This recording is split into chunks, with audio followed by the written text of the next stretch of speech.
Baroness Warside suggests religion is being sidelined, marginalised and downgraded in the public sphere. Isn't this a good thing? Baroness Varsi is suggesting religion is being sidelined. And I don't think she was referring to the religion of the NHS. Owen Jones. Well, look, let's be clear. Religion in this country, in private religious belief, has been on the decline for a very long time. Only 1 in 7 of us regularly attend church. There was a poll done a few years ago which showed less than 4 out of 10 of us believe in God. But I think to suggest that, I mean, her suggestion was talking about militant secularism. Let's be clear what secularism actually is. It's the state keeping its nose out of private religious belief, and it's not favouring one religion over another, and that's correct. Religion more than punches its weight in this country. A third of that school are faith schools, which I think is wrong. It divides kids up by the religious beliefs of their parents. We are one of the few countries in the world to have unelected religious figures in our legislature outside Iran. But I do think there is a serious point, which I think was missed in what she said. It's when people's prejudice and bigotry is dressed up as secularism. And I'm particularly disturbed by the rise, for example, of anti-Muslim prejudice in this country. I grew up with many young Muslims, and I never see the reality of their lives portrayed. When Muslims appear in the press at all, it's as radicals, terrorists, extremists. And in fact, there was a survey done a few years ago which showed they took a random newspaper week and it showed that in that coverage of Muslims, 9 out of 10 were negative articles. There is a rising tide of anti-Muslim prejudice which dresses itself up as secularism, and that is a serious point which I think we need to address.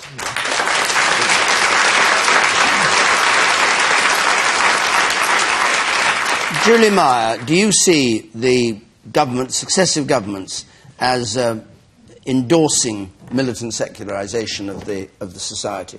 Do I see the successive governments endorsing Yes, in this country doing this.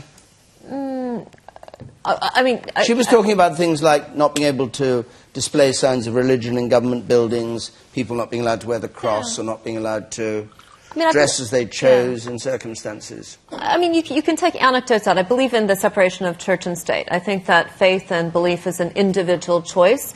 And I think what the media kind of is highlighting this and so forth. I think it should just be a level playing field. People should be able to do what they want, whether that's believe or not believe. I think the only other comment I would say, as somebody who I've been here for 15 years, but the UK has a very rational culture. If you go to other cultures, it's much more focused around belief. And I just think that belief outside of religious belief, it impinges on whether we believe that we can make things happen. And I think that we're very rational, very analytical. And, again, working with entrepreneurs, in the broadest sense of the word belief, they believe that they're going to make things happen. And I think that we're very analytical. And you're very hot on entrepreneurs. And digitalisation. John Prescott, religion is being sidelined and downgraded, is what Baroness Varsi said. Baroness Varsi, of course, being co-chairman of the Conservative Party. Yeah, I don't feel strongly about religion at all, but I think a lot of people do, and it's a matter of faith. And if they get comfort from that, fair enough. What I find this difficulty is when government intervene to implement what is a priority for one particular religious belief. In this, it's Christian belief, largely coming from our own history and the church, for example, and the Queen is the head of it. What I think, and it blew up really over whether you should be able to pray is on the agenda at a local authority. Well, the courts have ruled it shouldn't be, and I actually think that's right. Now, will government intervene to restore that right to official business to put there will be prayers? Now, we have it in the House of Commons and the Lords that we've done it traditionally. I have to know in the House of Lords, if you want to ask a question, there are so many people in now, you can't get a seat to ask the question unless you go in for prayers. I mean, it's getting crazy. So, it's something similar about putting your card in the House of Commons. The test will now come, and I think it'd be wrong if Eric Pickles and the government then decide to say that this will now be legally right for the local authorities to impose it on the agenda. I think that's wrong, and that's where the government intervene and create this kind of problem. This was Mr. Justice Ousley, wasn't it? Who said that you could have prayers, but you couldn't have them on the agenda as part of a formal agenda. Was he right? Which everybody should have to attend. Yeah, actually, it's totally overblown that, because he was interpreting, I'm sure correctly, Justice Ousley, a local government act. It said they didn't have the powers to do it. In fact, it's in the process of being changed. And there's a bill before the House of Commons, the Localism Bill, which will give local authorities the powers to do it. So it's a great deal of frightfully entertaining debate, but it's a rather passing phase, and it will be up to every local authority within a month or two's time once we've got the new Act in place. But on the main question, I mean, I don't have any particular religious faith myself, but I do find militant atheism rather tedious, and it's having a bit of a fashion at the moment. Some otherwise distinguished people joining it in. We live in a multi-faith community. I respect other people's faith. People get great strength from their faith. I think it's beneficial to society as a whole when people practice their faith properly. And we're a tolerant society. And was Varsi right to say that religion was being downgraded? Some people try to. I mean, the things she cites vary. I try to find these places where, you know, that you're not allowed to celebrate Christmas and so on. I think there's normally a large public reaction to reports that people are banning Christmas. It's quite difficult to find local authorities that actually do it. Said its story if people take political correctness to absurd lengths and stop celebrating festivals, I think that's rather tedious. You sound slightly sceptical about what the co-chairman of your party has said. I think we're a broad-based, tolerant society. And actually, the people of faith, of all faiths, add quite a bit to it. We have a secular government, but it's when people start attacking church schools, with respect, the one point where I disagreed with Tom in this case. Well, they're some of the best schools in the country. All right. Half the people go to them are not Christians. From a whole range of backgrounds in this country. Couple more points. I'm not in favour of anti-religion. A couple more points from the audience, anti-religion. The woman up there in the second row from the back, and then I'll come to you with the dark hair. Yes. Correct me if I'm wrong, but in the Bible it says that Jesus himself says that power and state and religion should be separated. But then last year we couldn't even escape the Pope visiting when all the roads shut down in London and Birmingham. It's just kind of. It just seems kind of like ridiculous, these comments. Give unto Caesar that which is Caesar's, but it doesn't mean the Pope can't make a visit. I mean,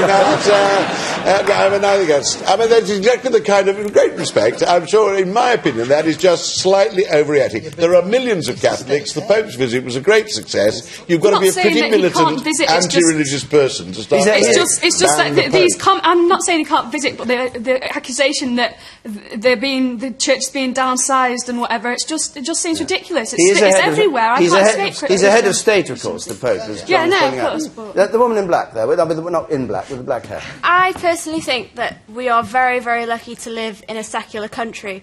If you observe at the moment the US Republican candidate race, they debate things like abortion, they debate things like the morality of contraception.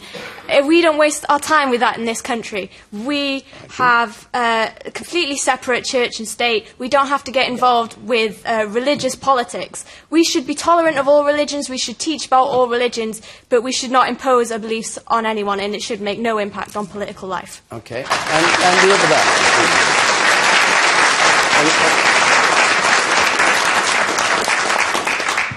You, sir. Yeah, I just want to say that faith does influence the law. The reason that I can't have a marriage to my male partner and have had to have a civil partnership is because they wouldn't want to call it marriage because of faith. So it does influence the law, and to say it doesn't is just nonsense. Okay, Susan Crane. Susan, if you would. I was going to say to the last gentleman, we're working on that. Yes, and hopefully you will have those choices in the future. We don't do militant here in the UK, and I just love that about it, that our big battle over religion versus secularism is over where our prayers get set on the agenda, before the agenda or on the agenda. And the lady earlier was making a comment about the United States, and you just have to look. And it's not just the fact that there are religious arguments over moral issues such as abortion or contraception, but it's the way religion shapes tax policy, benefits policy, shaping foreign policy in the Middle East. And it seems to me we have stepped away from all of that, and we've found a way where people comfortably live together. The moments of tension seem to me to be slight and around small issues. And I am so grateful, because I think the virtue of tolerance is part of the framework of our community, and long may it be so. And yet in Parliament, Catholics are not allowed to get married in Parliament. Why is that? That's probably because nobody ever went and said, excuse me, I'm Catholic, could I do it? I mean, that's, well, it's I'm the sorry, same my way son as we did. make He change. happens to be a Catholic. Well, that's you okay. cannot get married the thing if you're a Catholic. Right. That's just... Well, John, daft. let's You get can that add it to changed. your list of things to sort out. Well, one by one, along there's with gay rules marriage. vanishing, John. And when you It's a phenomenon. when you sort out gay marriage, will you also allow heterosexual partners to have a civil partnership if they wanted and not a marriage? To be honest, I haven't racked my head around that. It sounds reasonable to me. It's a very, very simple point, which a lot of people, heterosexual people, would like not to have a marriage but have a civil partnership. Anyway, we have... Doesn't seem an issue. Well, it is an issue, because you can't do it. I mean, it doesn't seem to me to be a problem. Oh, right, OK, fine. Well, we'll look to you. We've got 5 minutes left, and I get ticked off if we don't finish on time. So